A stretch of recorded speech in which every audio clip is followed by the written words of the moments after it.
Peoples of the universe, please attend carefully. The message that follows is vital to the future of you all. Of course, Hanukkah Sameach, Habibi. Wouldn't it be weird? Wouldn't it be weird to have an Ainley Santa, right?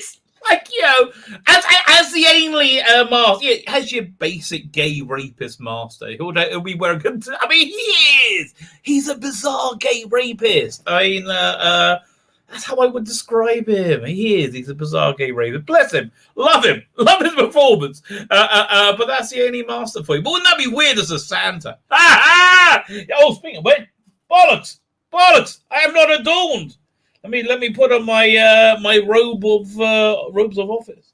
There you go. This is of course Hanukkah. Third night of Hanukkah. Oh boy, we've been having fun, mate. I'm going to talk a little bit about Hanukkah. Tonight was fish and chips night. Why is it fish and chips night? My wife is super into Hanukkah this year. Like super. I think it's like how would I describe it?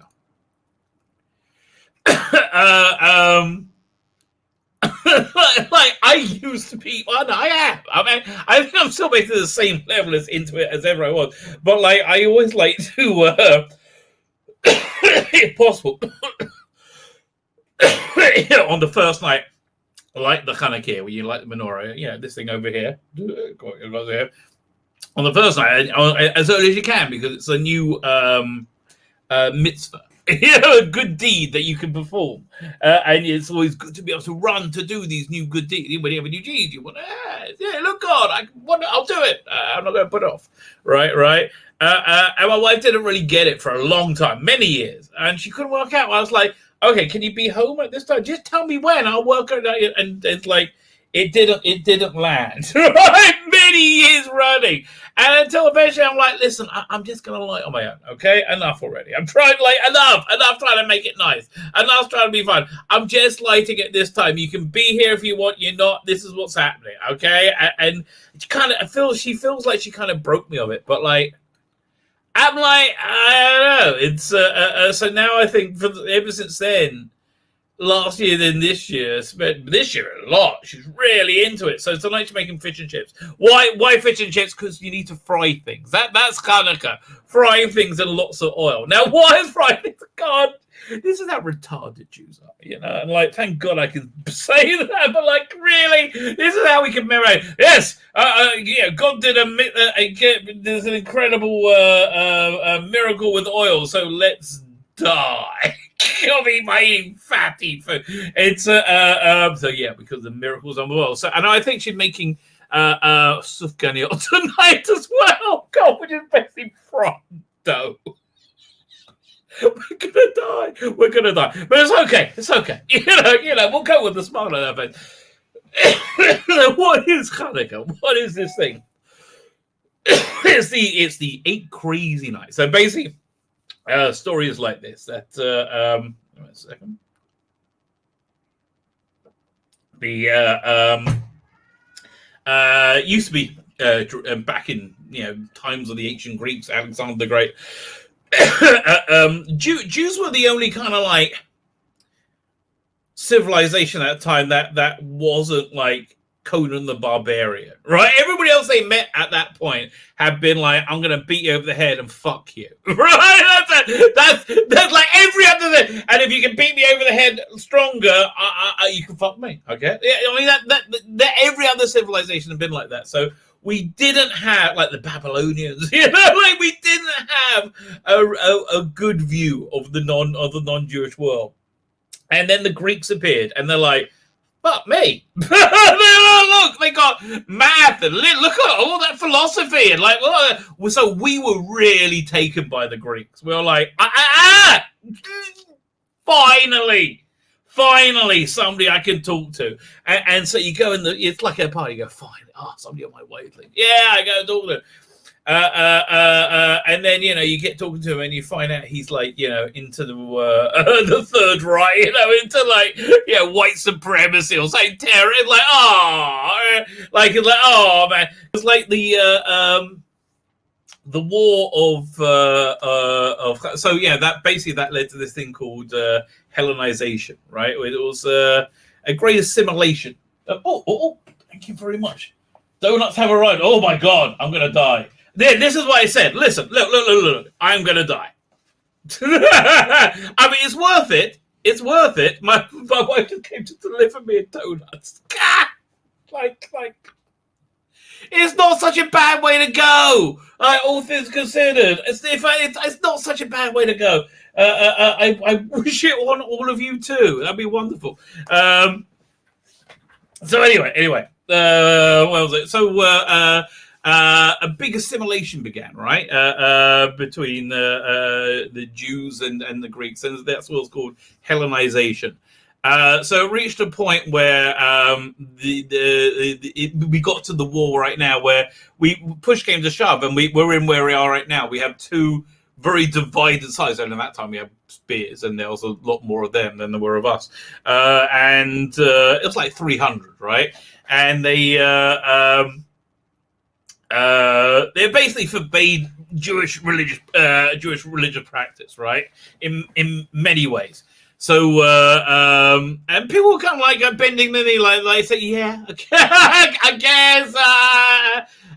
So then this a group of priests, the Kohanim, called the Maccabees, said, "Fuck that," and like, we're going down swinging, right? And so they went down swinging, and they started a revolution. They did pretty darn well, right? Like, so it was essentially 300 for about 4 years. And then they had a big victory. They made it into they recaptured Jerusalem, right? Have you ever seen the 6-Day War stuff? Much like that. They recaptured Jerusalem, but also the Jewish temple was still standing at the time, so they reinstituted all the temple service. They had 1 day of oil, right? And it takes like a week to get new oil. And so they said, do we wait, or do we, because if we light, it's not going to go off, and what's better? He says, go ahead and light. You can light now, light. Okay, you can light. You should light. Light is good. So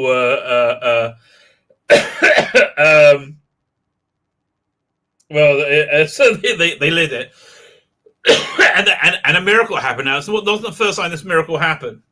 This miracle was happening about about 2 generations earlier by this when the chief the chief priest Kohen Gadol was called Rabbi. Sorry, Shimon HaSadik. Shimon HaSadik. The menorah within the Holy of Holies would stay alight for 7 days on 1 day's worth of oil. So it was a bigger thing. Is they these Maccabees they repented in such a way they'd elevated themselves in such a way they translated space and time, right? And you can basically get that energy through these lights. So, and what the things we like it's one of the few things Jews do publicly, right? Normally we're like, yeah, well, we're over here, mate, leave me alone, right? Like one of the few things we have to do is publicize that story, which I just did. But like a lot of people, there's all different stuff about being able to see it from your street. So we're lucky; we have nice bay windows you can see from the street. But a lot of people have like a large fence, and they prefer that, right? They have like large walls, so you can get these glass boxes that people put outside their houses. I see a bunch of people do it, and they like their Hanukkah, and it's nice because like you can hear people singing, the Hanukkah songs outside as they do it. It's really cool, and generally speaking, culturally, it's really cool in Israel because Hanukkah song we can all get. Listen.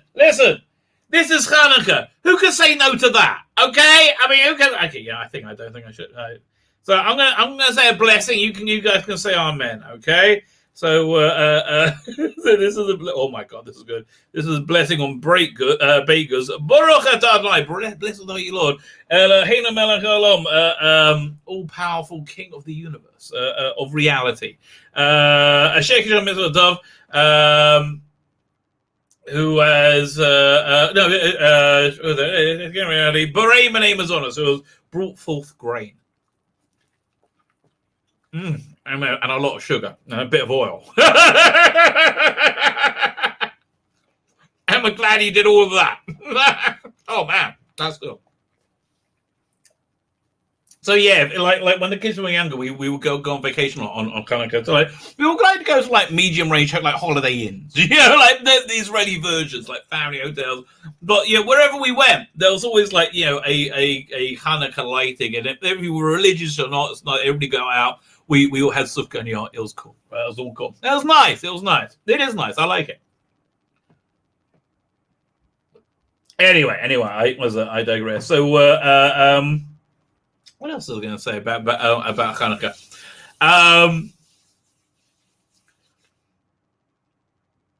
Okay, one of the interesting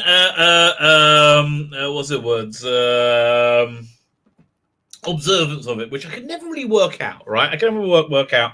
And this is good advice that you end up with that we do to my Hanukkah. That thing was insane. Oh my god. Oh my! I'm trying to talk, and all I can think is, I want to do more of that. I want to do more. No. We're holding a no. I'm saying no to you right now. Oh, should not give you a hard on. Okay, that should not give you a hard on. That's not healthy, mate. That's not healthy. Anyway, one of the observances of Hanukkah, which I never understood until the first night of Hanukkah, as I was staring into the light of the candles, I got this insight, right? So this thing that the kids play called Dreidels. Dreidel! Oh, I made it out of clay. By the way, just so you know what we're going to do, the David Tennant story, I think first we're going to do the Star Trek Discovery review recap, right? I think that's where we're starting. And I'm going to find a way, and we're going to cut it out so I can like put it out as a video again tomorrow, which I kind of like doing. For me, it's like two birds with one stone. I like it, baby. Yeah.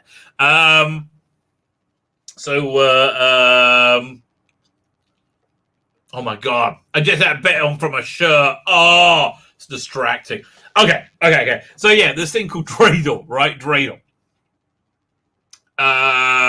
Which is like this little spinning top, and it says nun gimel, the Jewish letter nun, Jewish letter gimel, Jewish letter hey. And if you're outside in Israel, it says this letter shin. If it's inside Israel, it says the letter pei. What does it say? Nes hayam gadal po. If you're here, a big miracle happened here. Or if you're outside Israel, it says a big miracle happened there. And you spin it, and whatever side it lands, or somebody goes, yay! And it's like, okay. First, it's kind of lame, but okay, that's the thing. It's the thing people do.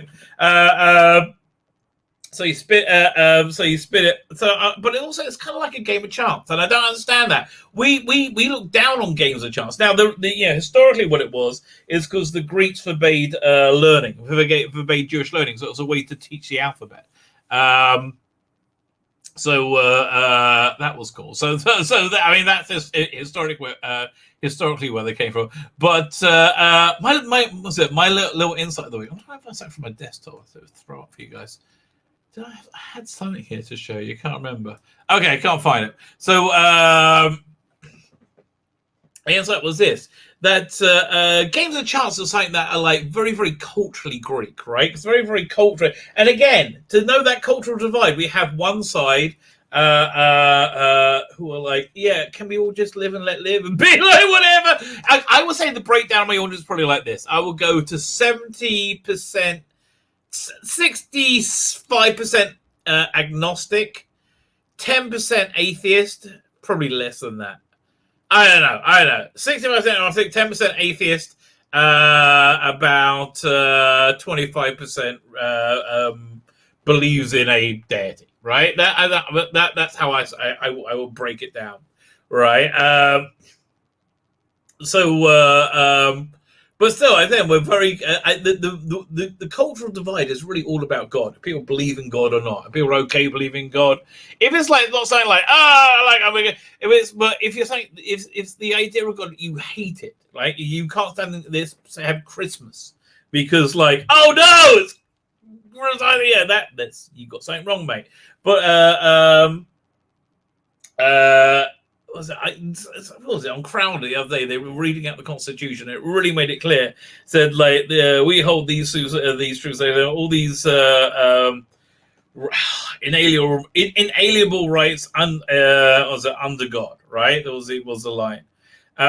So firstly, they don't like the idea of somebody having inalienable rights. Yeah.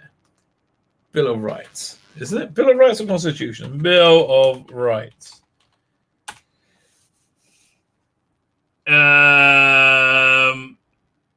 We hold these truths to be self-evident. Where is this thing? Yeah. We hold these... Oh, yeah, they truths. Be self-evident. There we go. Hopefully it'll give me the whole thing. Declaration of Independence. That's what it was. See, that's how shit my history is.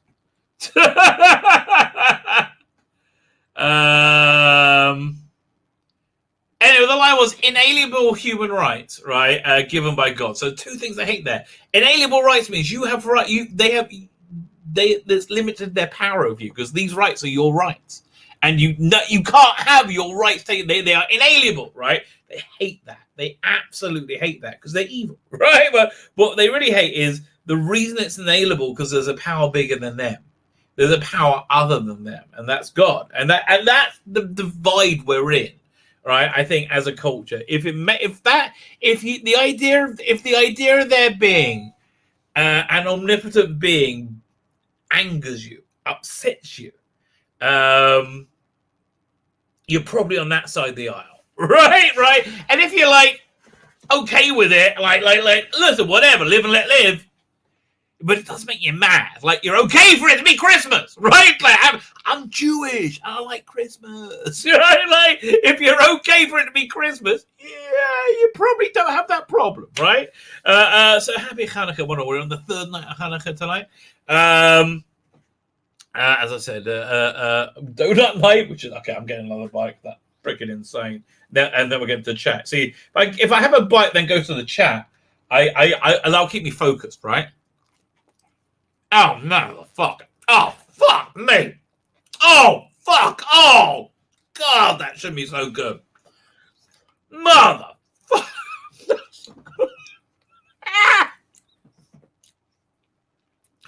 Oh, my God. Oh, my God. And this shouldn't reflect poorly on anybody, including me. That was as good as sex. Okay. Oh, my God. Much cleaner as well. Freaking incredible. I'm not doing that again. That was insane. Listen. If anybody can come to Israel, we got a full house this Sabbath. What did my wife say is the menu? Again, she's just so into it. And tomorrow night it's corn dogs. I'm like, okay then. Oh, we're going out for dinner, I think. The other thing. Didn't get to go to the mother Ghostbusters. Yeah. My wife comes home and my daughter, my 22-year-old daughter, Yael, right, comes in. And she thinks she swallowed a toothpick. How'd she swallow a toothpick? Right? Because the night before, my wife made latkes.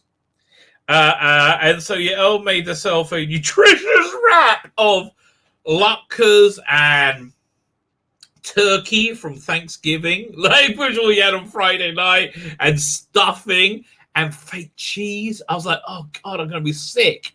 And must be somewhere in there. There was a toothpick as well, which she wolfed down. So she thought it was stuck in her throat. So they went to the emergency room, right?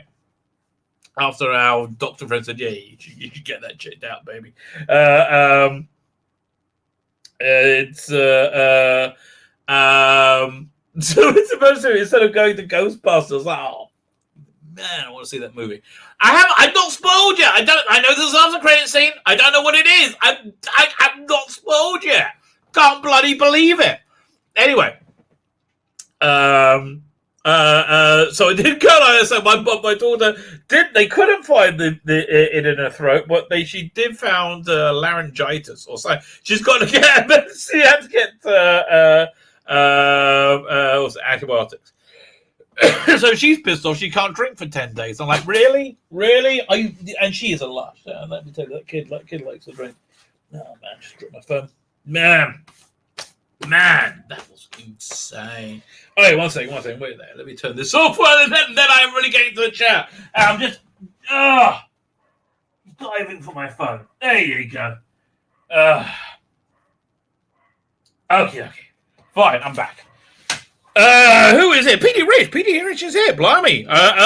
Prompt on time. Eastlyn is here. How are you doing? I hope you're having a very good day. Darren, how are you doing? Greetings and felicitations to you. Lonnie on Comics is here. How are you doing, sir? Fine, 1 second. I'm sitting down again. Okay, here we go. So I was thinking maybe I'm not doing a show on Saturday night. I might go and see Ghostbusters Saturday night. Turkey Exterminated. Man, I had my wife smoked our turkey. I was like, incredible. I think it's all gone already. Here's the trouble of having we got 4 adult roommates right now. My youngest son's home as well. Roy Bonham is here. Dalek451, how are you? How are you doing? How are you doing today? Hope you're doing okay after wading through the garbage Friday. Oh, boy, did I wade through garbage. Motherfucker. I mean, I'm toying with the idea of doing Hawkeye, right? I mean, thank God it's tanking. But I'm like toying with the idea of doing the first episode or two. But I also want to do Super Crooks. I didn't know that was even... I heard about it. It wasn't even reckoned to me by Netflix. And something else on Netflix as well. I can't remember.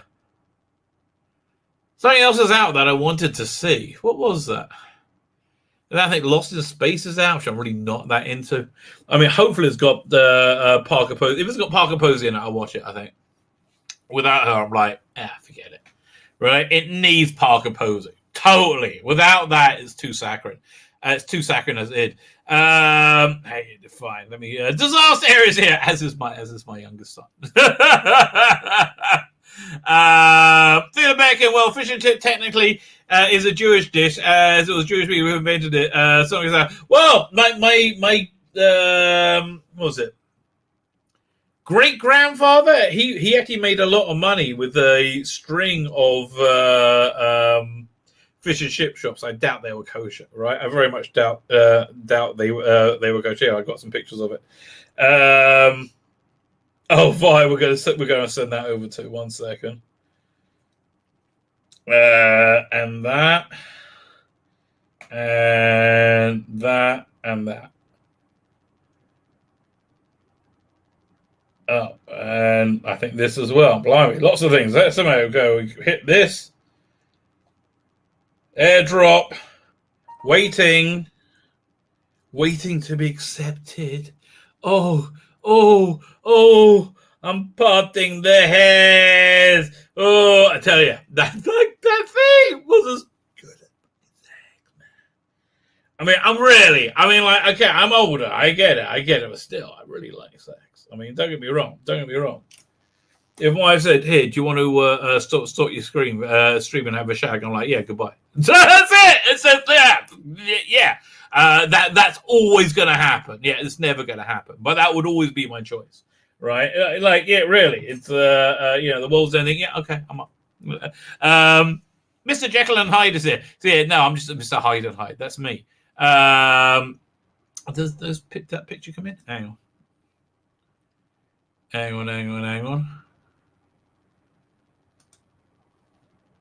Where is this it? There you go. Let me open it up. I'll show you the fish and chips. Yeah, I'll open the fish and chips as we get to. How do I turn it around? There you go. I tell you, it looks good because it was good. Share screen. That's the one. Ta-da! Oh man, that was good. Fine. Okay, let's see. Epsilon _ how you doing, sir? Thank you for joining us. Colin Archer, how you doing? See, I thought Judaism was a non-proselytized religion. Are you trying to recruit us with? Well, listen, we'll always sell you the food. It's like we don't discriminate. Like you could always go to what there's doing on Bloom's isn't around anymore. It's not got caught. There was a famous kosher restaurant in London which got caught bringing non-kosher meat in it, right? Because it was cheaper. So they ended up having to close down, and it got basic exactly the same restaurant with a different name on it. Yes, the way to my house keepers filled up with yummy things. A woman wants to be respected and seen as attractive to direct the man, and the man does this finds this very attractive. This is true. Problem being is this. Shalom, my brother. How you doing, my good man? Matthew Burrows is here. How are you, sir? There we go. Somebody said amen. That must be when I make the road. Happy Hanukkah. Yes, I'm eating the thing. Oh man. No, it was the second bite. There was a second bite when I lost it. Because the first one I tried like control. On the first one. I tried like I'll just have a little. But man. The second bite was I got inside. I got to the gooey bit inside. Oh, yeah. She cried. Well, okay. Basically, all the same rules for oral sex apply. I got to the gooey bit inside, baby. Have a Nagila. Have two, baby. Have two. I just saw somebody didn't say hello to you. Robert Payne, how you doing, sir? DC, how are you? The metaverse stuff and the crypto and the state mandates make me think the earth is slowly turning into Monda. Yeah, no, it's okay. It's okay. The world's ending, baby. It's going to be okay. Or beginning. Okay. Honestly, what it's supposed to be is like truth becomes something that people becomes fashionable, right? And I can see that happening. I'm having another bite. I can't not. I just looked around and saw it. I'm like, that's it. It's on the table. Donut science was so bad. Yeah, we will be asked. That is true, sir. Oh, God, please no. What was I doing? Glad I'm not called Kenny. He's doing Tonsty on the topic, but when he announces his plan on what to discuss when I don't know. I wish I knew what I was doing. Man, I wish these comments came with like little screen grabs. I have South Park Christmas. I love South Park Christmas. Did you see South Park when Cartman's like a from Jew, a religious Jew? Yeah, I that was weird. That was like I always like Cartman. Don't miss your history, Hanukkah. I just stay away about 20. Well, never mind. You know, it's on YouTube, baby. YouTube. Yeah, YouTube's a good thing. A lot of time. Jewy spaffing happening. I don't know what that meant. Oh yeah. I was eating the donut. Right now I got the yeah. I was like, that was insane. Don't suicide on greasy food, says Petey Rich. Listen, baby, there was ways to go.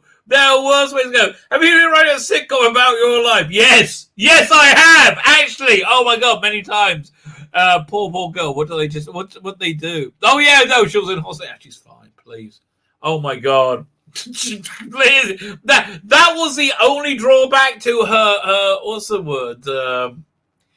I'm trying to think how Sherlock Holmes was like her indolent lifestyle. I mean, she works and goes to school. She does work hard and she does go to school. But man, she came back from America like over a week ago. And I think she's been awake for like 4 hours, right? And she's always walking around like, oh God, where am I? I'm like, darn it was a long time ago. It's okay. It's time to get on with life now. Like I try to explain. If you're not dressed by 8 o'clock and you're not on holiday, you're a bum. Okay? This is the way my mind works. Like, if you're not, there's no reason to be 4 o'clock in your bloody pajamas, for God's sake. If you want to ask people, If you want to start a war, ask woke people. That is true. They only ask if the generals are a woman and the race is right. Well, they're like, here's the thing. The woke haven't hit reality yet, right? And when they do, they are gonna quieten down like bitches, right? Once they experience pain, they're gonna quiet. And I'm not saying anybody gonna hurt them. I'm saying their lifestyle and their their rationale, their way of looking at the world is so self-destructive, it will cause them pain, right? It's suicidally self-destructive, right? I don't think they should do that, right? I think it's a bad idea. Yeah, you know what? I'll throw out the other picture as well. We'll change it around. Hang on. Can I put them both up? It's opening, I think. Nope. Come on. There you go. Okay, now I've got to change the window. Stop screen. Share screen. Is it this one? That's the one. There you are. Yeah, that's the view of our Hanukkah this evening. My one's in the back. The one with all the wax on it is my oldest daughter. She made that one. The colourful one is a bar mitzvah present to my older son. And the other two. But we normally have we put more out, but we kind of, my wife made me pull it back. We did have like all the one, like candle one. We had as many going as we can. I thought it was fun. But my wife made me pull it back to like this tasteful arrangement. I'm like, okay, we can be tasteful. Okay, Cynix is here. How you doing, Cynix?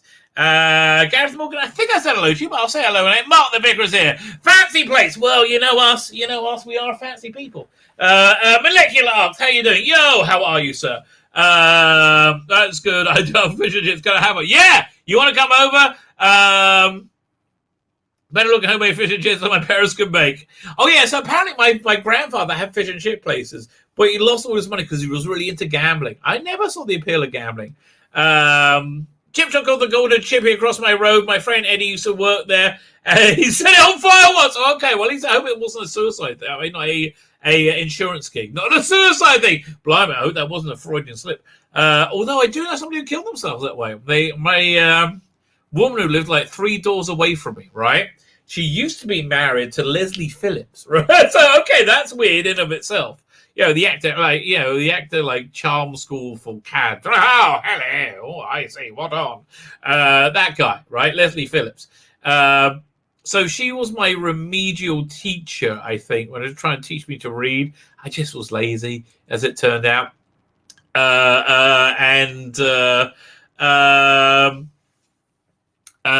So eventually, I think she killed herself by burning her house down when she was in. Mortimer Rouse, how you doing, sir? Freaking love the comic. I'll tell you, man, I wish you had time to dedicate to a Doctor Who guy. Draw the art of a Doctor Who comic.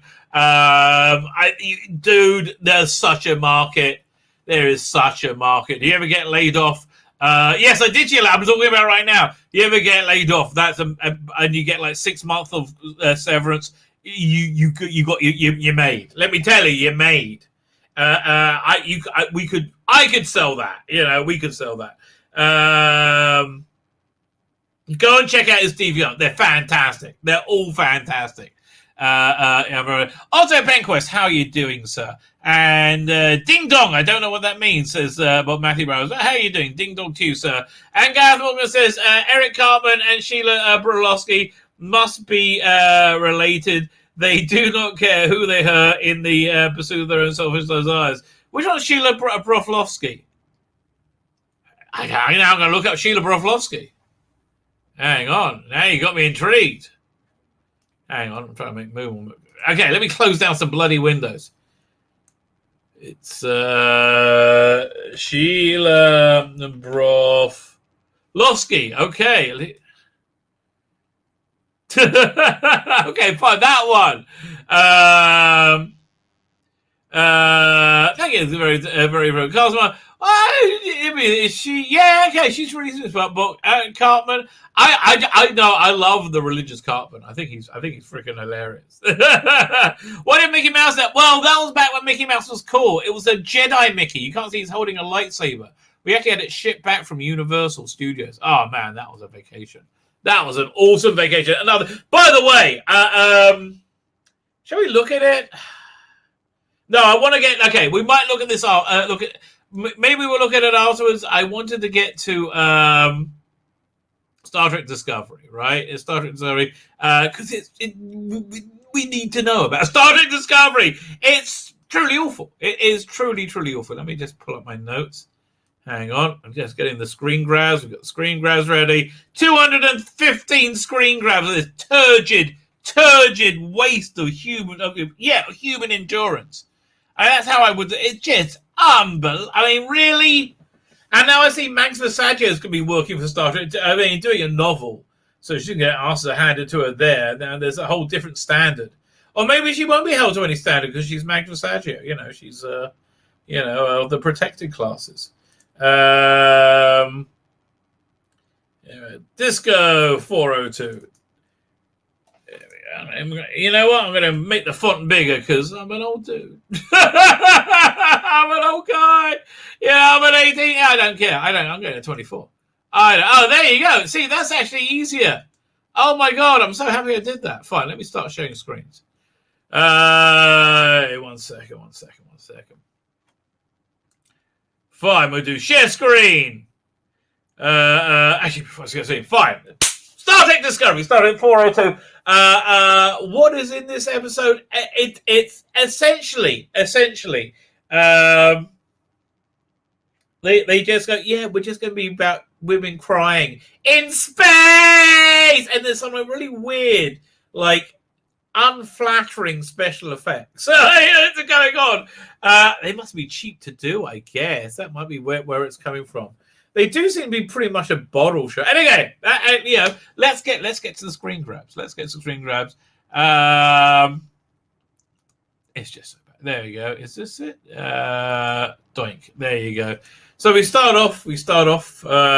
Previously on Discovery, we were introduced to the stunning and brave new face of the Federation, right? Which all is female. So I want to talk about the thing called feminist or let's call it progressive fragility. Right, progressive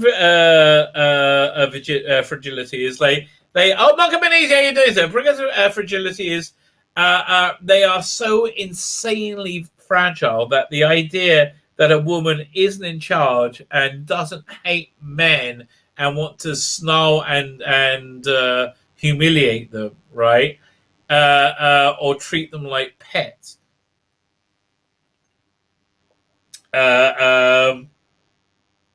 I don't know, the people writing it think it's weird if you don't feel that way.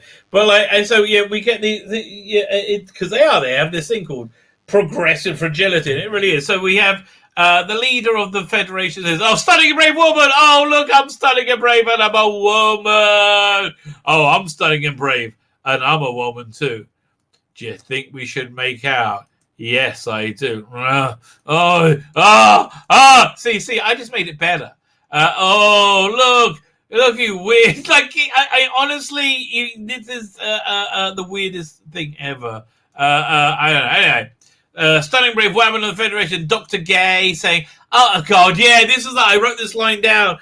I'll help you be seen, truly be seen by everybody." It's okay. What is the non-hetero desire to be seen?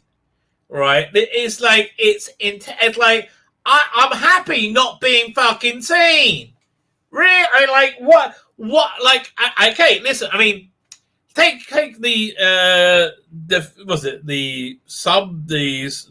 Deputy Secretary of Health, Dr. Rachel Levine, a stunning and brave woman who's so stunning and brave. She has stunning and brave penis, I believe, right? But she seems like she really enjoys being seen. Right, when she was dressed in the military garb and receiving a medal for being I don't know what was going on. But she seemed to very much enjoy, find it as a sensual level, like being seen. So here's the thing: I'm fine not being seen, right? It's okay. Now here's the thing, though. Dude. You can be seen. But you may have to be prepared to people act strangely to you because you're a weirdo, right? And I'm not saying you're wrong, and I'm not saying you shouldn't live that way, right? But you are, by definition, an unusual person, right? You're 16 and you act like you're 59 and more like 89. And you're like this weird girl-boy thing. I don't really understand it, okay? I just know you look kind of weird and creepy, right? You keep staring, smiling creepily like a rapist, right? I don't know. Oh yes, I'll be seen. Oh yes. Yeah, I do. Dude, why are you crying? All right, I don't get it. Yeah, look, you want to have blue hair? That's cool, baby. Okay, you can do whatever you want. Nobody's finding this impressive or interesting, right? Nobody's like saying, "Oh no, we can't see you." It's like we're just saying we're sick of only seeing you. You freaking weirdo. Can we not see a heterosexual man and woman ever? Right? Can we never do that? No? Seemingly that's too much to ask.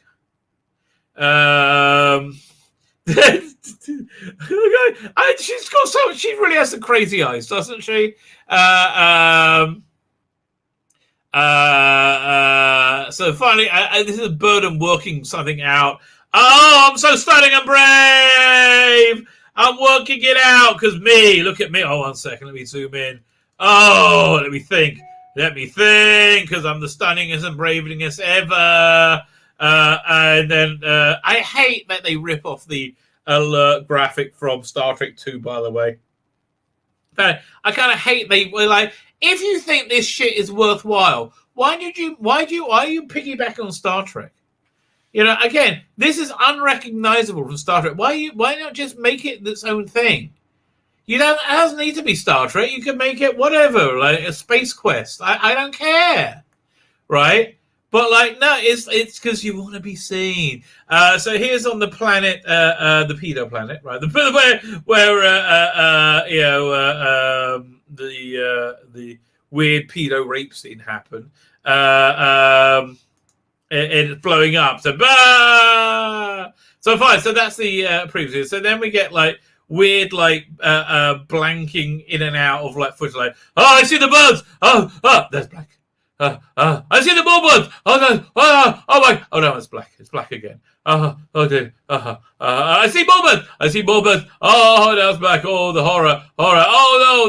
There's me. Raping this poor boy somehow. Black again. He likes it. Clearly, it's okay. And then Burnham. They flash back, and Burnham's trying to console Cut Price Alba said, "Here, I'll scrunch my face and show them I'm emoting. I'm a girl emoting. Girls like that. Oh, the emotion. We like the emoting." She has a guest which doesn't want to go as she's the worst captain frickin' ever, obviously. After the Hispanic captain from the Star Trek short, which blew up a ship because she was an ignorant cunt. Really? I think that's what they actually wrote on the report. Ship lost by ignorant cunt. Is that an ignorant cunt? No. Lost by ignorant cunt. That's okay. Well, that's interesting. You have a ship to go down. Anyway, she said, Book says, can you just get the fuck out? Please go. Just go. I want to brood. I want to remember the kid that I clearly had a pedo scene with, right? And then they go see a guest, and of course it's a stunning and brave Saru. Oh, Saru. Oh yes, please more. So Saru is there because of what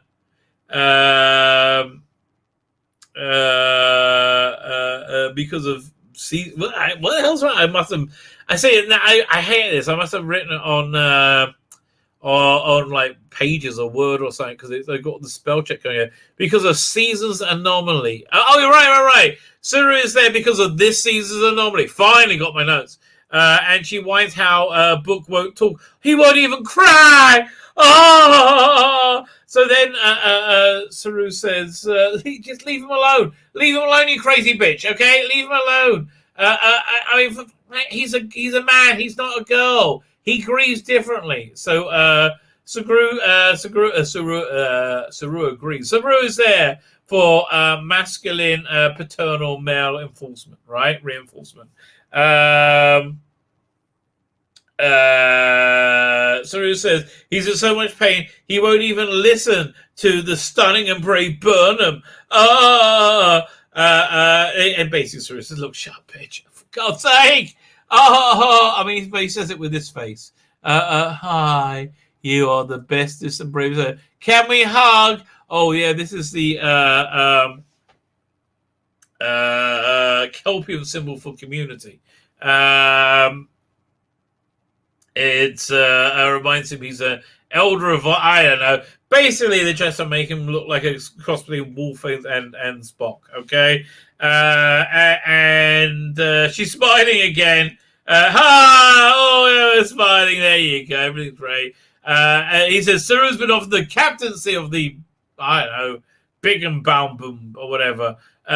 Which of course he'll turn down to serve the stunning and brave Burnham. Oh yeah, and yeah, he does actually say that. It basically says, "Oh, I can't serve her anywhere because I can't be away from you. Oh, you're so stunning. There's so much brave." He offers himself as number one. "Sorry, Tilly, get your fat ass out of the way." And Bernard bursts into tears. "Oh, yeah. Oh, I love crying in space." Oh, so much crying. So much women crying in space. Then she dries herself off, and now we get to see the anomaly of the season. "Hi, we're here in Starfleet." It all looks pretty shit. "I'm the stunning and brave one girl boss. Oh, me is a girl boss. And I'm Tilly. Weird. I'm reading some kind of gravitational anomaly. So is that the math? No, that's just Tilly's arse. So it's 5 years long, light years long. Oh, that's so stupid in itself. So much stunning, so much brave, right? It's about the size of one of our Tilly's arse cheeks. The math doesn't lie. And you know, this is, and I hate to say, okay, much like I would say the feminist opposing of Trump has made feminists play into every stereotype of stupid women, right? Every bad, stupid terror, silly girls, and I don't approve of it. I think that's all bad, right? I think it's a bad thing. So too. I mean, does it ends up playing into every freaking stereotype of this is written by stupid chicks. It's 5 light years long. Oh, Captain. But they don't know what it is. They think it's 2 black holes merging. We're coming together. Oh, we're stronger together. Oh, we don't know though. We don't know. And Vulcan bitch is after our stunning and brave lesbian sex, you can use the Vulcan Science Academy when you have the data. And Book said, I'm a broody man, me. I'm big and broody. No, you're not. You're a pussy baby. You're a pussy baby, and you're probably a paedophile. So he's walking into the top secret briefing. He's heading to the Riscott system. They need to get a close scan, right? That's basically, they need to go to the where the anomaly is. Okay, yeah, I guess so. That's what we're doing this week.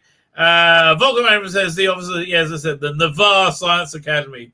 We agree for that. I mean, fuck off. Can you call them Vulcans again? Annoying pains in the asses. And she's like, oh, thank you, baby. Oh no, yes. They all need to work together in this trying time. So they're yes, we do, because we're whamming and we're stunning and we're brave. Okay, so then we have Tilly and again, look, if you're not looking at the screen, Tilly and Saru are basically forming a Lauren Hardy impersonation troupe. Am I not wrong? Look at that. Another fine you best got me to stand. I mean, really? Like, okay, I understand you don't want to feel constrained by rules. It means you got a fat ass. That's how it works out. It's okay if I go on TV in Star Trek in spandex, somebody might point out, oh, he's got a fat ass. And they might not be wrong, right? Listen, I like the stuff gunny up. What do you want out of me? The fish and chips ain't bad too.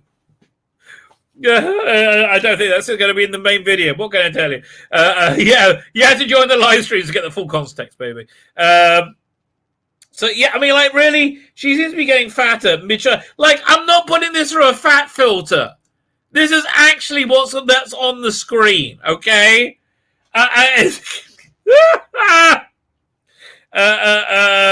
So Silly says, did you get taller? No, you just got fatter. I mean, honestly, she asked if you got taller. Honestly, no, you just got fatter. Very, very, very obviously, I understand. Yeah, men can, some, yeah, but yes and no. I don't know. Darling, you're with a weird generation. I don't know what to tell you. You're weirdos. So Saran emphatically tells Tilly for a tumor of screwing up and getting everyone killed. Saru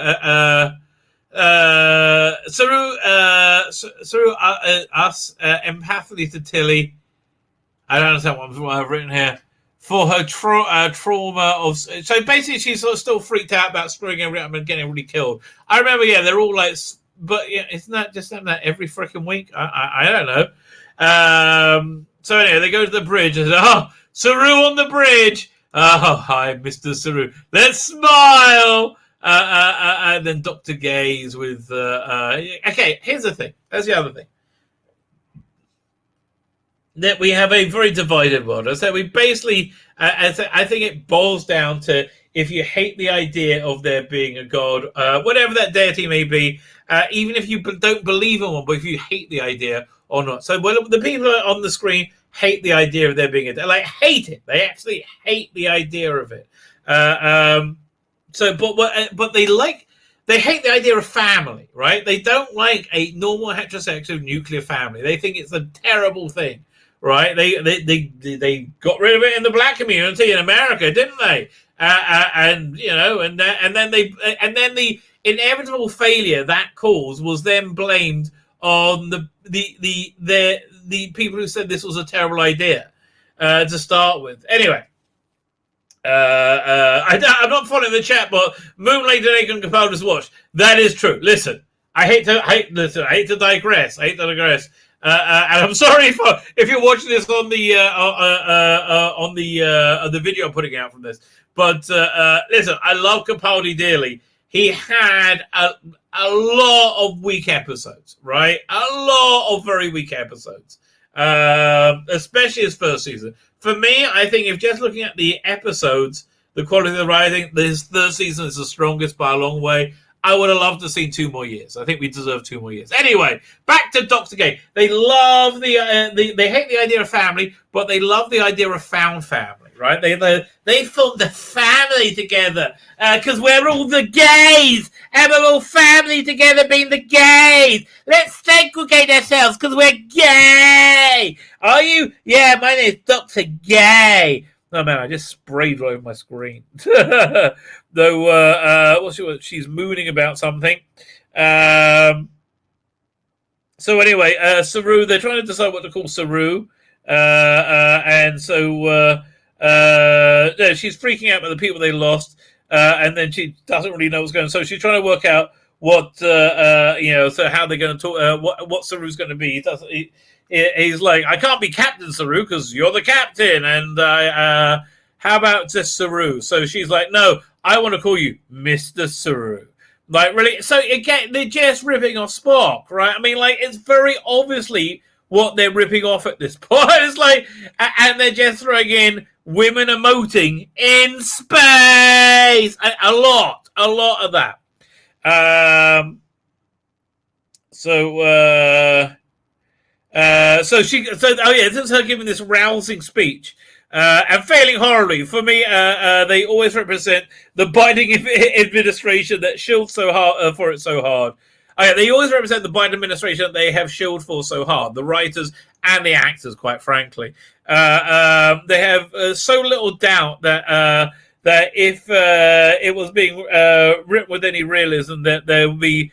If this was being written with realism, they'll be as successful as the American withdrawal from Afghanistan. They are as incompetent as the Biden administration, and they keep succeeding. No, in reality, if you're like this, if you're this crap, then again, you end up with Afghanistan and inflation and stagnation. I don't know. Well, okay, and like lots of crisis upon crisis upon crisis.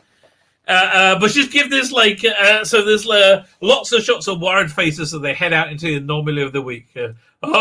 Let's fly! So then, we're not here. One second, we're not up to the worried faces yet. She's like, it's a big anomaly. We're all scared. Dun dun dun. Oh no, I don't know. Look, I can fancy a creep. Oh, do you have any stuff going on, baby? I can go for that. I'm not a pedophile. No, of course you're not.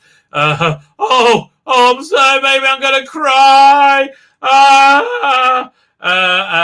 And really, have they not even taken off yet?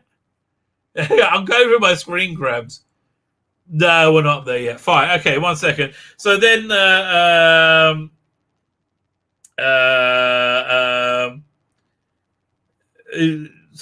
So they, now I've got my screen frozen. Yeah, wait, what else up there? Fine. So they warp into it, and she's stunning and brave. I'm stunning and brave. Are you stunning and brave? Yes, we're stunning and brave. Stunning it. So now we got the J.J. Abrams Wizzy angles. Like stunning and brave, signing in. Yes, we'll go over there. Whiz right this way. Oh no, I'm holding my hands. That's my whiz sponsor. It's gonna whiz more. I'm also stunning it, but I'm black as well. I'm a lesbian. I don't know. We're all stunning. We're all brave. So then in comes the Stamets. He beams onto the bridge. Fucking hate that. Okay. Yeah, I fucking hate the beaming onto the bridge. Stupidest freaking thing ever. That's what he's doing right there. Vizink. Like no, just for God's sake. Just walk onto the bridge, okay? Just walk onto the cocksucking bridge, okay? How hard is that? Just walk onto the bridge. There's no need to beam. I hate the visit, the super fast beam. There's all shit. Oh, everything they do is shit. So Stamets appears on the bridge for some reason. Whizzes in. And he says, scans don't work unless they get closer. Aren't they like a lot closer? And they can't get closer without endangering the ship, but they're gonna like, I haven't been this scared since the last time I saw Kevin Spacey. Then Book walks in and said, I'm Phil Broody. How about you take my ship in? It's small enough you can penetrate it, but big enough it can squeeze in, baby. Much like I certainly didn't do to an underage child in last week's episode.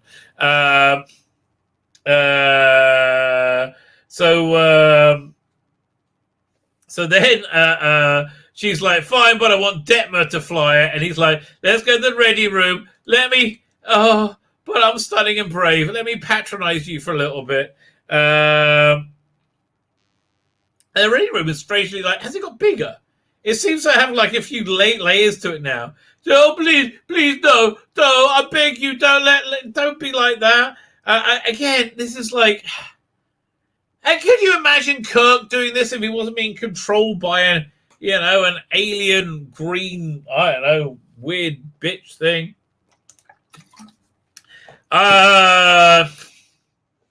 More like a tendril, I guess.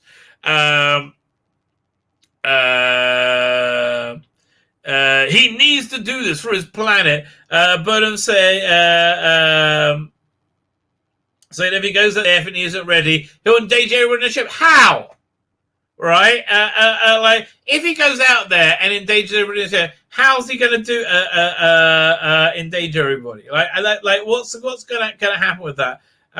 He's like, no, but no, it's my ship, okay?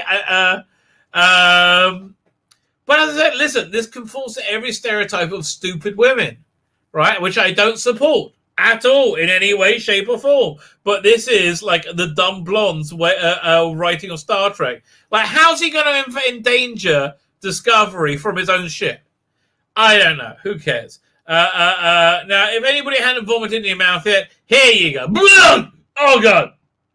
So they remembered in between seasons, right? After season 3 of Discovery went up, then there was season 4, which ended up with Picard being put into a robot body, right? So they said, then it began this season, oh, fuck me! You won't believe what I saw on TV last night, Picard, right? You know what they did? They both went in a synth body. We're in the future. We can do that. So that's how he's going to incorporate into... I'm surprised. Honestly, he's such a weird sexual freak. I'm surprised he's not going to, he wants to make multiple copies of himself so he can fuck himself, right? And speaking of sexually strange, weird people, again, if you feel this way, that's fine, but you've got to be open to the prospect that, the old scientific analysis that, you might not be entirely healthy. It might be up for something. That's what I'm saying. I don't know. That was the science. Seemed to be 10 minutes ago. I couldn't tell you. Interestingly, I have no idea what gender this new body is, but they can make him. I guess they can make him like I'm a woman, but I want to have a penis. Well, I guess so. Why not? So Dr. Gay is asking, is there anything wrong with your body? I mean, other than I want to fuck myself in that picture, clearly. He's like, well, there's bits I want to fix. Again, what's wrong? They're actually asking, is there anything wrong with his body? Yeah! Yes. So what's she all nervous about? I can't remember. So there's a Picard name drop. They throw in an explanation as to why everyone doesn't have functionally immortal bodies in the future with robot bodies. I don't know. They explained that, but at least they thought about it.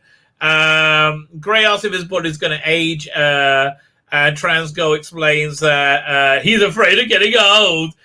Why? I thought he was this old wise man. He's like, no, you're going to age like normal because I'm Dr. Gay. Look at me being empathic and gay. Take the piss out of him. Oh, these idiots. These kids are just idiots. So Gray wants to get rid of a mole or something. Do you have a picture of it? Again, I don't know. This doesn't look healthy for anybody, right? So there's Gray's going to get rid of a mole. And Gray wants to get rid of anything that's not totally me. I don't know. Again, with that that you would know by the time you're 14 years old, or however old you are. It's going to be totally me, my new body. If not, I'll just make an effort. Doesn't really matter. Meanwhile, Burnham's on her personal holodeck, which she has installed in a cabin. And it comes to Rue. She's off. She's on Navarre with Saru, which looks like it's relatively close to where they film. Look, who knows? Who knows where they got the backplates from? But it all looks very much like that Disney studio they built for Mandalorian, right? The LED 360 thing or 180 thing. That's very cool. But everything kind of looks like them testing that out, right? The computer now has a name called Zora. I totally forgot it was so self-aware. There's so many bits of this show, right? There's so many bits that are basically an entire show that they make into oh yeah, there's now it's this. No, I forgot. It had the sphere data from season 2. Right? It finally became this Zora. I forgot about the sphere data. God, that was stupid. Man. It's when you stop to consider the stupid, it's like it blows your fucking mind. Yeah, no. So the ship's sentient. I forgot about that. Yeah, what the hell? The ship is sentient because it's got this sphere data. Okay. And of course it's a woman. Yeah, because it's intelligent, right? So of course, obviously, it's a woman. So Saru's, it's another Saru counseling session. Like, how many? God, this is again every female a stereotype. I'm scared. I'm emoting. And I'm smiling. Yeah. God. I don't know. This is the third time round. Okay, so I've been through this, so I may be breaking at this point. So Sue's counseling again, and she's smiling again. The plan said two people who can operate the only two people who can operate the spore drive into a super dangerous guy. I forgot that Book can operate the spore drive somehow. All right, to see what it is. So she's going to send Book and Stamets, the only two people who can operate the spore drive, and he's going to send Stamets as a hollow protection, like basically as a rimmer. It's okay, whatever. Like we've never done whatever. Who gives a shit? Who gives a shit? Oh, nothing matters. And they brush over white. Oh yeah, so then they brush over white can't work while they're grinning as idiots. So now, okay, this is so stupid. They're going to physically tether Discovery to Book ship, right? They're going to fit like. They got hard wiring and cable. This is such a chick's way of thinking about science. I'm sorry. This is your ditzy blonde way of thinking about the. What? Like really? They're connecting it with a like some space USB cable, right? So this hollow doesn't lose signal. Fine. It's just they're just as well. So they have to work out of this. So the gays have to work together and be gay. Bring their gays together, and we're gay. I want to smile. I'm being so gay. Well, I love you being so gay too, because you're so gay. I'm gay. You're gay. Oh, we're so gay. I'm nearly as gay as Sandra in Denmark. Have you seen that? Oh my god, that's outrageous. Yeah, so they beam him over. They put this thing on here. They put this like bulb on his head, and you see his smiley face, and all of a sudden, and it's Book's grimacing face. Oh, I'm broody, me. Nothing to do with the kid I raped, which didn't happen, obviously. No officer. So what's going on? So apparently Book can use the spore drive. Oh yeah, Book can use the spore drive, and he kind of there's been a lot of tension with Stamets, right? I hate the way they show these ships like this. I mean, it's so like I just hate it. But they do it all the time with so many things. So what's going on? So they got. There's a lot of tension between Stamets and Book because Book says Stamets been weird with them ever since Book used the spore drive, apparently. And I cannot remember it at all. So they're like, listen, I can put up most things, but your membership in the Kevin Spacey fan club, I think, is a bit of an FU. Yeah, it's like kind of how it's coming off. So, and they're like, okay, we're going to beam in the tether. God. Oh, when she's not emoting, she's actually worse. So you can't really see it, but like, that's a little shitty Book ship over there. God, I hate that piece of garbage. And this is Discovery over. Yeah, we'll come back. This is Discovery over here. doink, that's Discovery. And this is so then they put this they beam a Tevarot. It's like what? Like why? It's the dumbest thing ever. It's just like why? It's beyond me. It's beyond me. So mission starts there, stunning and brave. Oh, I hope they're stunning and brave. We're stunning and brave. So they enter the dust lair and they're hit by a large chunks, which Tennant points out are bits of Book's planet. He's like, oh yeah, I shouldn't really mention that. Yeah, so that's pretty oopsie. I shouldn't have brought that up. Then the chunks are. Oh yeah.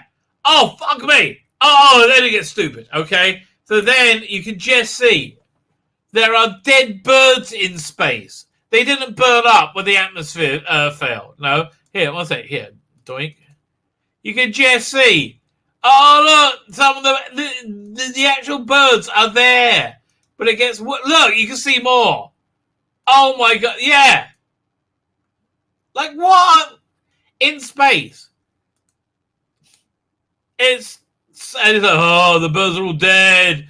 Oh, no. Dead birds in space. Then he quickly flashes back to, his pick Peterman. Then, oh no, dead bird. Boom, lands on his windscreen. Like, what the hell? So then, all of a sudden, there's this disco is hit by this subspace gravitational wave, creating a fun slow-mo zero G effect on the bridge. And they all look like crap. Yeah, so suddenly as that's happening, suddenly it goes BAM! And you know what it's like? I've been to Universal Studios a lot, right? And Disney World. Back when I lived in Miami, I used to go there a lot. I mean, I haven't been there for 20 years or so. But, you got to know, like, the Indiana Jones stunt show set. And you got to know where the fire plumes would come out from because they get all gas. The gas is wide in there. And you can so see that's going to go. So, yeah, they get hit by and there's... and they go, whoa, I'm in space. Look at whoa. And they all look absolutely terrible.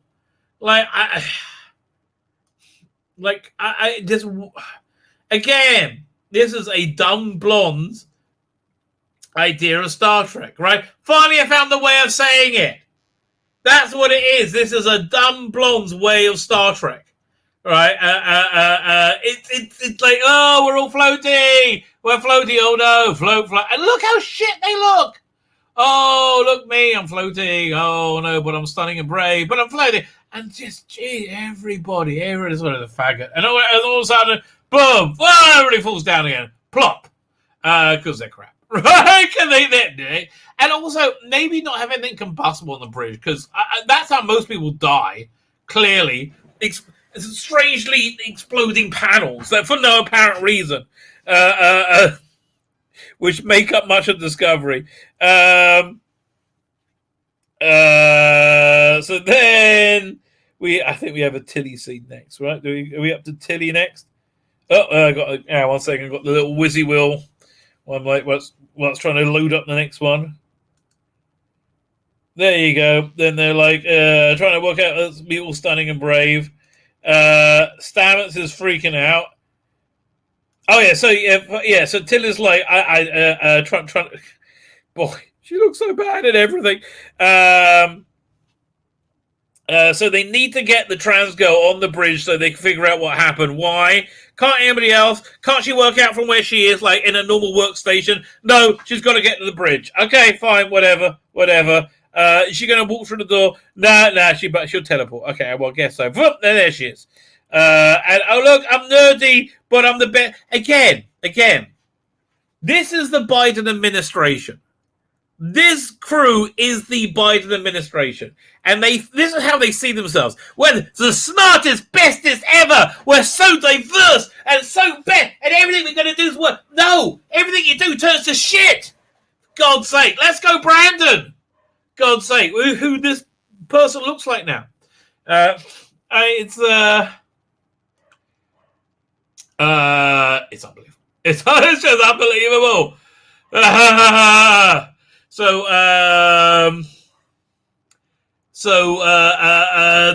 it's going. They can't. So it starts to go south. They need to pull Book out, but Book is stunning and brave and says no. So, but it's not good. And he look. Here he does a field repair to Tilly, who's just soldiers on. Because she's so stunning, so rare. Look, darling, can't you do some lipo as you're there? I mean, you got a space thing there. So then, oh God, they have Tilly running all the time for some reason, right? Tilly runs in. It's gonna happen again. Boom! It happens again. As if it wasn't shit enough the first time, it's more shit the second time. Well, flop, they all fall down because they're shit. Oh, let's whiz around the camera. Oh, that does the trick. Oh, we did a good camera whiz. Feel better for that. So they're like, my hair's out of place, Captain. Crappy actress alert. So they need to work out why this is going on. There's lots of full tension. What's going on? So, do we have another Tilly scene? So they want to pull Book out. Book's like, no, I'm too stunning, super brave. He keeps seeing the boy that he absolutely didn't rape, running around in his head. Meanwhile, he said, oh, you're so stunning, you're so brave.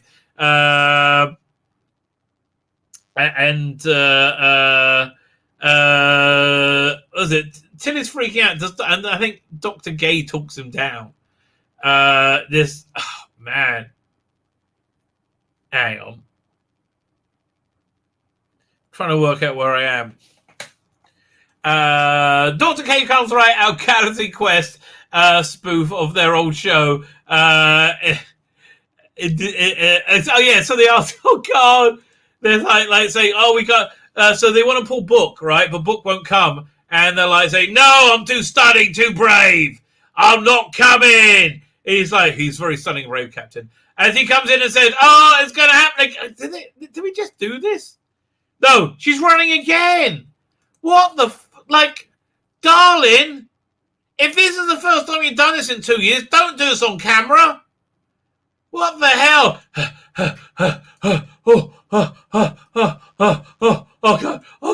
Oh God, it's very important. Oh God, I'm gonna die. Okay, I'm starting a brave. So they worked out what's causing it.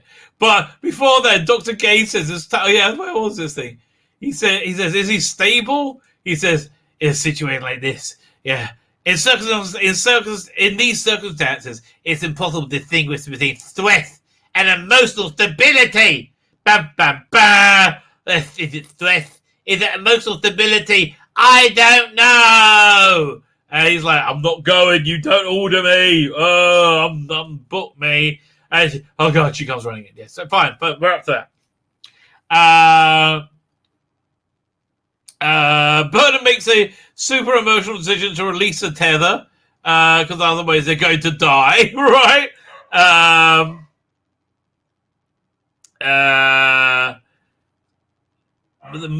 think they've worked out how they worked out a way to save him, right? They release a tether and it comes in with the stunning and brave crew. Stunning and brave crew. They come in with another way to get tethered out, and they all snap to it. So Book still needs 3 more minutes in the anomaly to collect all the data. Oh God! So Stamets and Books have a girly heart-to-heart about the differences. We're not up to that yet. So they're like, so they worked out this plan. We're not up to there yet. So they worked out this plan. The Transgirls had this plan that they can catch gravitational waves and ride it like a surfboard. Again, dumb blonde. surfer chick, dumb blonde surfer chick writing Star Trek. That's who's writing it right now. They all pull together to make Stunning Prey plan work because his navigation is down, because Burnham will do it for him. How? With programmable matter, whatever that is. And she closes. Okay, fine. So they got this thing. They want to surf his ship out of the gravitational waves. And they're like, well, they're Stunning and Brave. He used to surf where he is, so fine. So she's going to do it for him. And she closes her eyes like she's on the trench run. Like she's like, focus. When's the right time? When's the right time? And she says, now! And he's like, are you sure? Oh, no. As they're waiting, right? Stamets and they're waiting for this thing. Stamets and Book have this girly heart-to-heart about their differences, and they get better together. He sees the boy that he totally didn't rape somewhere. That's over there, and they have their girly thing. And they're going to try again, and they try the thing, but he misses it. So they work out they can try again, even though there's a need to get somebody to do the cleaning, obviously. Oh my God. This is oh my God. I forgot I missed this, right? So Book's freaking out because he sees his pedo victim, which he didn't rape, right? I can't go. So Saru says, you must talk to him. Talk to him, not as a captain. Talk to him as a partner. Not a wife, not a girlfriend. No, talk to him as a partner. So then she's on the bridge. Like she says, open a private channel. I'm like, you're on the bridge. Are you out of your mind? What's going on? Everyone's still there, but no. They make here. Can you see this? They form a cone of silence around her, right? Bruh. So nobody can, like, oh God, it's so shit. This is exactly what a dumb blonde would do when he wrote Star Trek. A dumb blonde would say, well, what if she has the private call where she's being the captain and he can't get up? Oh, she has to have a cone of silence. So she talks him down about, like, he's freaking out. Oh, they're all dead. No. Where am I? Looks at me. I'm Burnham. I'm so stunning. I'm so brave. I'm the bestest ever. He's like, you're right. You are the bestest ever. You're right. I am the bestest ever because you're so clever, because you know I'm the bestest ever. I'm so empathic this week, and stunning and brave and stunning. But we can try to do the thing again, and he gets over his PTSD, and they cry.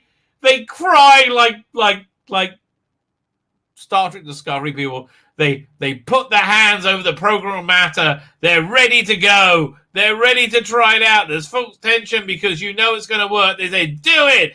Fly. And he flies. Oh, he's so stunning. He's so brave. And of course, he makes it. And they're like, oh, you're the bestest. Tilly had to run a little bit, as you can see. A little bit out of it, a little bit puffed.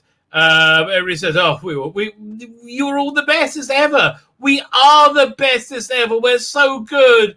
It actually hurts me. We're the bestest ever. And he zaps back to Discovery. And he's with Dr. Gay again. And Tilly's running again. Are you out of your mind, darling?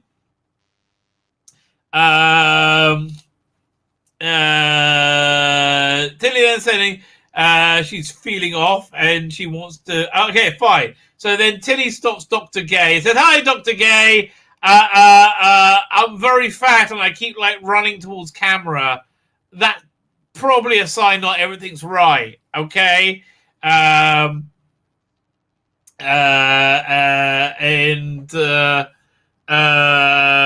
Tilly wants to book an appointment to see him professionally because he's also the ship's counselor, apparently. Trans girl goes back to her room, her very, very big room, and Gray's there being, oh, you're the bestest. I mean, look at this guy. Whatever he is, this person. I don't know. That's the face of a creepy serial killer. That's the face you see before somebody rapes you, kills you, eats you, and sews you into their clothes. Not necessarily in that order. That's the face of somebody who wants to use your face as a hat. That's a weird face. That's a face that you should run from. Oh, but you're so stunning and so brave. He says, your algorithms are mathematical works of art. I'm actually quoting. Your algorithms are actually mathematical works of art. So Transgirl waffles about not being able to talk and get grey ears. You just did. Oh, you just did because you're the bestest. Am I the bestest? You're not just the bestest. You make me cry because you're the bestest ever. Oh, Meanwhile, a Birdman talk where Book recovered enough from his PTSD to tell Burnham the obvious. She was right. He wasn't ready. Burnham explains he was saved because Book trusted me. Yeah, okay, so yeah, but you're so right. Oh, you understand that I'm the best as ever. I do. I wasn't ready. I know you weren't, but you trusted in me in the end.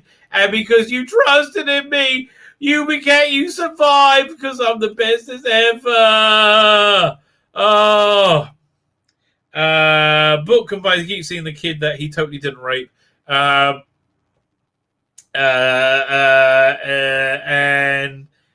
with a he saw that as a new future with a new family. Saru's taking a look at the anomaly, talking about it with Tilly. So did you recognize it? Yeah, 1 second. So they're going, oh, this is I'm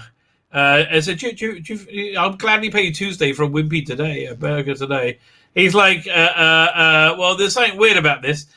She's freaked out because the anomaly changed direction. She says there's nothing in her understanding of astrophysics nothing in her understanding of astrophysics that explain what the obvious answer is, that it's being controlled by some form of sentience, right? It's changed direction. Oh, so it's some kind of living thing. Oh, right, yeah, we've seen that before lots of times in Star Trek. So the obvious isn't obvious to anybody writing the show. Dumb blonde. We can't predict its path. It could go anywhere, anytime, with no warning. Really? Doesn't it travel in linear space and time? But it can go anywhere, anytime. So apparently, yeah, it can just it has transwarp coordinates. Ba ba ba da da da da da da da. Whoosh. It could be anywhere. So it's everywhere. What is this shit? I don't know. So saying this gravitational moment takes up all whatever. Massive zoom out. Dun dun dun. It can get you anytime. Oh fuck me. That's awful. Oh.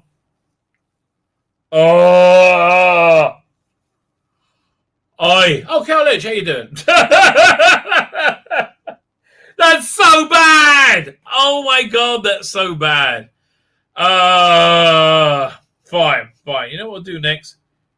Man, we're an hour and a half in. I'm running out of steam. So here's what we're going to do. I'm going to do, we're going to look at the Star Wars cabin. We'll look at the David Tennant thing. I'll put it on the thumbnail. Okay. Basically, there's two things about David Tennant. There is this, I think, bullshit story. Okay? This bullshit story doing the media. It's just starting to do the media rounds right now. This must be it. There you go. David Tennant hinted at potential Doctor return. Let's see if I can get away with it, right? So, obviously I would say no, right? But I would say no more to Russell T Davies than I would to David Tennant, right? There's totally... if somebody asked me before RTD came back, what's more likely, David Tennant coming back or Russell T Davies coming back, right? Because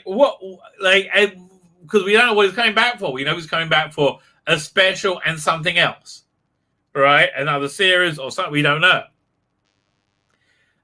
Do you think they're coming back together? That is a possibility. I mean, look, he's a very in-demand actor. He loves the role. He loves playing it. Maybe he's got something up his sleeve. I don't know. They want to do a multiverse, a Hooniverse, right? I mean, that's totally the plan. So, I'm not even bothered reading this story. Basically, it's from an interview from 2000, and he says, let's see if I can... He said, I loved it. Let's see if I can get away with it. This is... Okay. This is from 2020, right? Yeah, obviously. And he's done The Big Finish, and he's enjoyed it, and he likes playing the role. It's not crazy, and it's not like it'll hurt him any, is it? Right? It's not like it'll hurt. Like, he's a very go-to actor. Like, he's an actor you can go to. You know you're going to get a successful performance, right? He's a very go-to actor. Very, very bankable actor. But I reckon it will supercharge him to do another insanely popular run of Doctor Who. Like, it'll supercharge his sodding career. Maybe they want to do movies. Who knows what they want to bloody do? Right? Don't count it out as being so crazy, right? That's bottom line. Don't count it out as being so crazy. 1 second. Let's go to YouTube.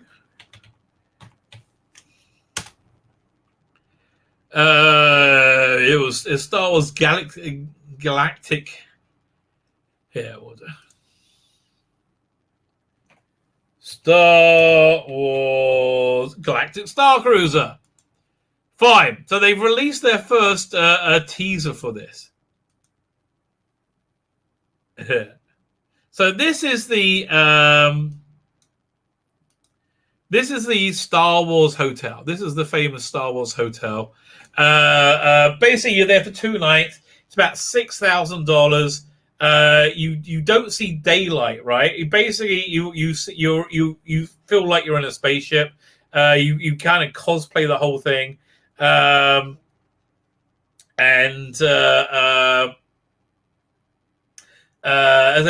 kind of cosplay the whole thing, and it sounds kind of cool, right? $6,000 for 2 nights is kind of crazy. And then when you go to the park, you go on a shuttle, which is basically a bus with the windows blacked out. And you land. I mean, I guess they got video windows or something. But here, so let's have a look at this. It's so cheesy. Hey, Moro. Hello there. I'm super excited to see what you and your team create. I mean, like, firstly, like, this is the guy from the Goldbergs, and he's such a weird loser. Like, I thought you were just playing that as your role. I don't like. Why are you acting like that now? And of course, she's a stunning Blade. Executive producer, Walt Disney, and obviously because it's Stunning Brave. We cannot wait to have you aboard because Star Wars Galactic Star Cruiser is a first of its kind vacation experience where you get to lose. I mean, honestly, it's $6,000 for 2 nights, and this again, we're going to see it. It's like it's a piece of crap. Spend 2 days and 2 nights living out your very own Star Wars story. I mean, this ad is so cool back in 2016, 2015, 2014, when they first started talking about it, when they started talking about the sequels. Don't remember, I was signed for the sequel. Even when I saw the sequel, I liked the first one. Man, I didn't know where it was going. We gotta go inside.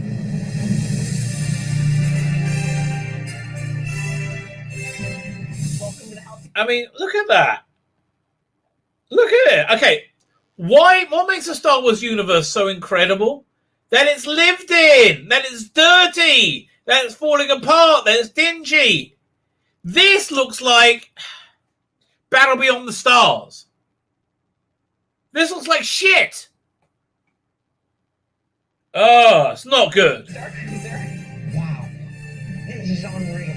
It's like I'm walking straight into a Star Wars movie. Except it's not a movie, right? You get to be in the middle of it all and in the middle of the action. And then there's activities you can do on here. Yeah. I mean, the giant LCD screens are cool. It's cool. But, like, come on. There are activities on board the ship. The first one that I'm really excited about is lightsaber training. Oh my gosh. Here on the bridge, we also... Oh, that's what they invented the retractable lightsaber for, right? I have no idea how it works. Invite all of our guests to do bridge operations training. And occasionally, this is where we can go to hyperspace. Punch it! So we've really focused on making sure we have some of the best entertainment in the galaxy. Like, this looks like shit to me. I'm sorry, this hotel looks like shit. And then you know why they're modeling it all from the wrong part of Star Wars? I mean, is this sequel trilogy or is this prequel trilogy? I can't even tell. Right? It could be either. It doesn't feel like Star Wars to me. On board. One of which I'm so excited about is this pop star who is known throughout the galaxy for all.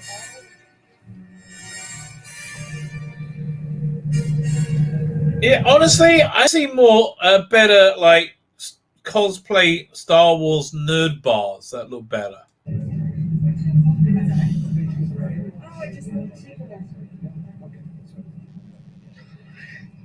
What's going on? I just popped through there. I mean, look, here's the trouble.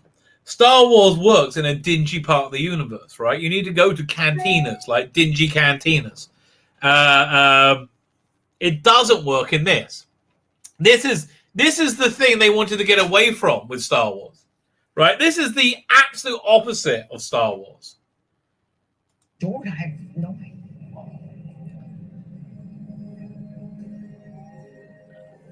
Look above and see the world slowly emerge before your eyes. Oh, God, leave me alone. Leave me alone. Okay, great. You got a black Twi'lek. You're the bestest ever. I don't want to play the song because I'll probably copyright strike me for that.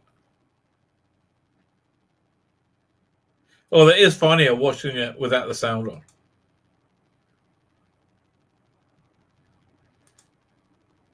Yeah, a second.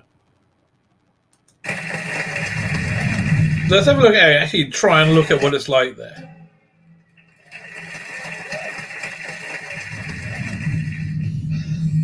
There you are. Oh my gosh. I was just in there, the lights were low, and this performer just came out of nowhere. You just met Gaia. She was incredible. Let's get you back to the launch pod in your home planet. Sounds great. All right. Launch pod. Yeah, no. This it's a 2-night adventure. Oh man. Okay, this is what they do. The elites on the Hunger Games do, right? To play. As really, $6,000 for that. Fine. Let's have a look. Let's see what we're doing. There's a few stories I wanted to look at. Tom Holland to return as Spider-Man in new trilogy. Yeah, I heard about this. Max Versaggio writing as franchise first canon trans woman writer. What's he writing? Starting to introduce Vadio as writer of a first trans woman character. Oh God. So was it?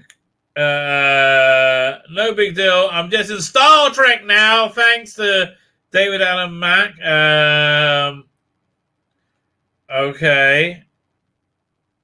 The first canonical trans woman in Star Trek. Go, and that's how you sell yourself. David Mack should be ashamed of himself. Heroic members of our Starfleet crew in Oblivion's Gate include personal names in honor of Letterer Kenny, co-creator Jared Kiso, Vagrant Queen creator Max. I mean, she must be on her knees thanking the good Lord that she doesn't believe in. Simpsons episode featuring jokes about Tiananmen Scare, brutality of Mao, then they'll pull from Hong Kong, Disney Plus, not surprised. Honestly, these people who think their liberty is under danger, man, they're in for a shock when they find what it's like when it's gone. Spider-Man No Way Home box promo appears to confirm return of Tobey Maguire. I mean, I'm totally seeing. I mean, I thought I was going to see Ghostbusters, but I'm totally seeing this one. Let's just have a look at the picture. I mean, do I have to read a whole article to look at a picture? Featured toy, Spider-Man. Okay. Oh, yeah, I saw these around. So, which one's Peter Parker? Yeah, let's have a look.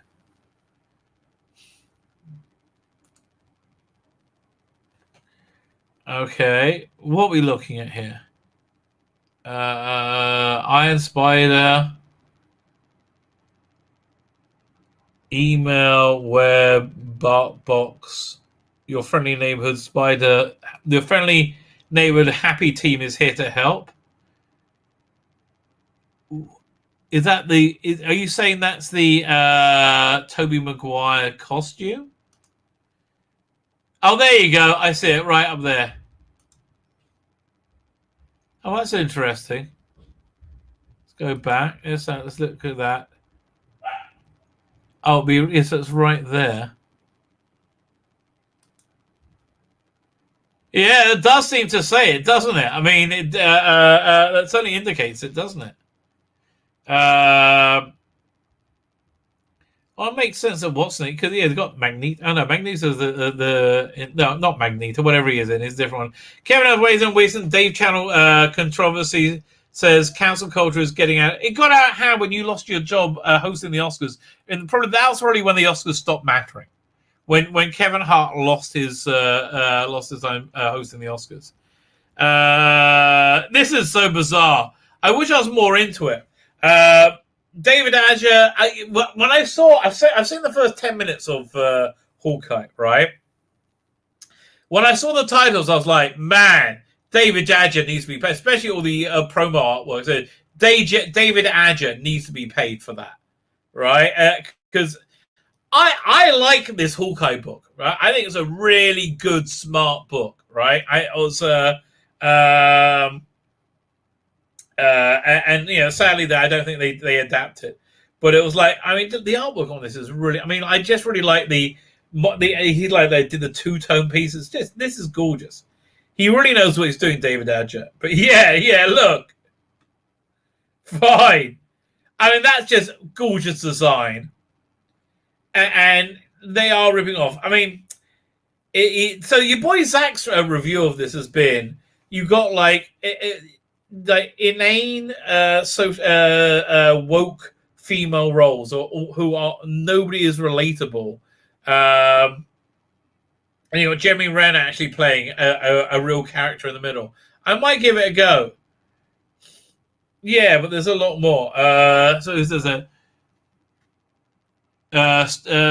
so stop just crediting writers, mostly when the visual tribute is just that. Straight based on David Aja cover. Comics are teamwork. Even better, stop crediting, stop paying. I think he's actually right. I think you're absolutely right. Apologies for not crediting David Aja soon enough. This was Hawkeye run, wouldn't be what it is today. And they're saying also pay them. What? WTF? Okay. Well, who's this one Wonder story?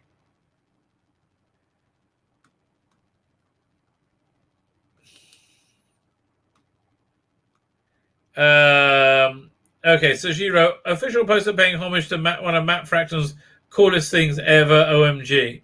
Okay, but yeah, no, a lot of it takes its visual cues, like its whole design look comes from David Aja, and he did a beautiful job with this. I mean, like again, a lot of people don't like Matt Fraction. He is ground zero for this the social SJW comics, but again. Look, this is the storytelling in this is freaking incredible, right? It's so good. So yeah, I mean, honestly, it's beautiful work. It should be paid. Okay, YouTuber Casey Downs falls victim to a car break and Seth Rogen dismisses concern on Craven. I've never really felt violated any of the 15 or so times my car was broken into. That's because you're a multi-billionaire.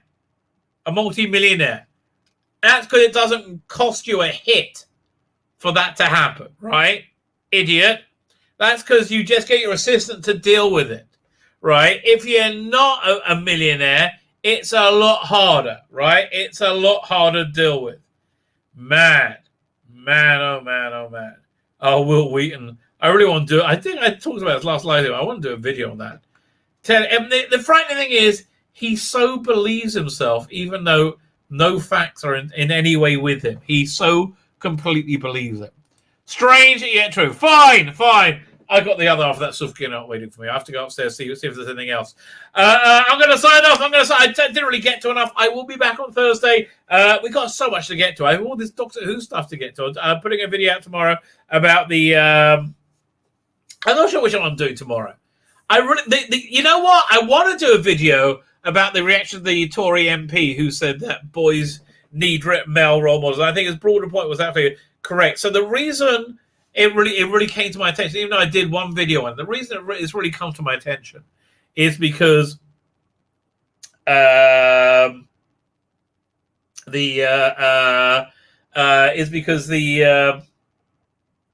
was I going to say? It is the reaction to it, right? It's the you can always tell when you're right by the reaction, and when they freak out, you are 100% on target, and he was 100% on target. I should have worked it out when I first went over Bleeding Cool's article about it. Flux freaking out viscerally, right? You know why? Because it was telling the truth, right? Telling the truth. Fine.